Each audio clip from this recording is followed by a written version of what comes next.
विज्ञान के विषय पर हमने एक नई वीडियो सीरीज शुरू करने की कोशिश की है, जिसमें कक्षा 6, 7, 8 की यूपी बोर्ड के विद्यार्थियों के लिए बिल्कुल हूबहू वही प्रश्न अति लघु रूप में जो किताब में ही दिए गए हैं, उन्हीं को पंक्तिबद्ध करके हमने लिखने और समझाने की कोशिश की है। विज्ञान एवं तकनीकी के नए वैज्ञानिक शोध से संचार, शिक्षा, अंतरिक्ष, चिकित्सा और कृषि, परिवहन, उद्योग, ऊर्जा आदि के क्षेत्र में विभिन्न विकास के कार्य हुए हैं।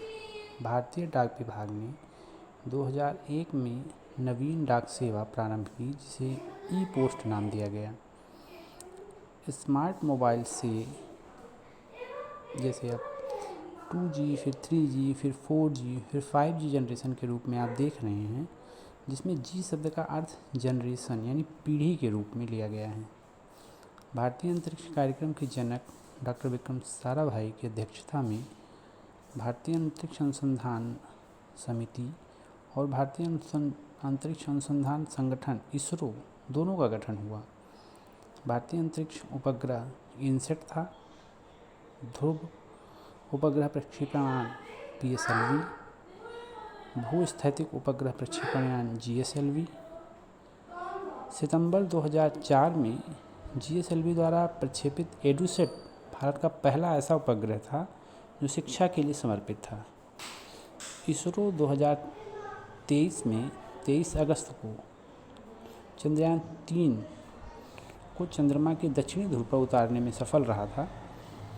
अंतरिक्ष में पहुंचने वाले प्रथम व्यक्ति का नाम यूरी गगरिन था। अंतरिक्ष में जाने वाली पहली महिला भारतीय कल्पना चावला थी। अंतरिक्ष में जाने वाले प्रथम भारतीय डॉक्टर राकेश शर्मा। भारत का प्रथम चालक रहित विमान यानी हवाई जहाज लक्ष्य। रक्षा अनुसंधान और विकास संगठन यानी DRDO का गठन 1958 में किया गया। DRDO ने हमारे लिए अर्जुन, ब्रह्मोस, आकाश और नाग जैसी मिसाइलें बनाई। डॉक्टर APJ अब्दुल कलाम, जो भारत के राष्ट्रपति भी रहे और एक प्रसिद्ध वैज्ञानिक थे, उनका मुख्य योगदान पोखरण के द्वितीय परमाणु परीक्षण में माना जाता है। चिकित्सा के क्षेत्र में radiography, angiography, commutative tomography CT का फुल फॉर्म है, मैग्नेटिक रिजोनेंस इमेजिंग सोनोग्राफी यानी MRI, ये सब प्रमुख रूप से हैं। भारत ने जीका विषाणु के लिए जीका बैंक टीके की खोज की।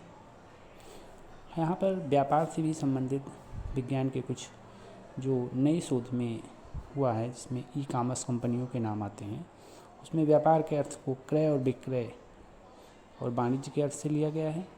और वाणिज्य का जो अर्थ है वो धन प्राप्ति के उद्देश्य से वस्तुओं का क्रेडिट करना है। 2006 में NEGP के तहत संपूर्ण भारत में CAC स्थापित किए गए। और आखिरी में वो पुस्तक में एक महत्वपूर्ण प्रश्न के रूप में आता है Umang, unified mobile application for new age governance. इतने प्रश्न पाठ 1 कक्षा 6 की पुस्तक में बन रहे हैं। धन्यवाद।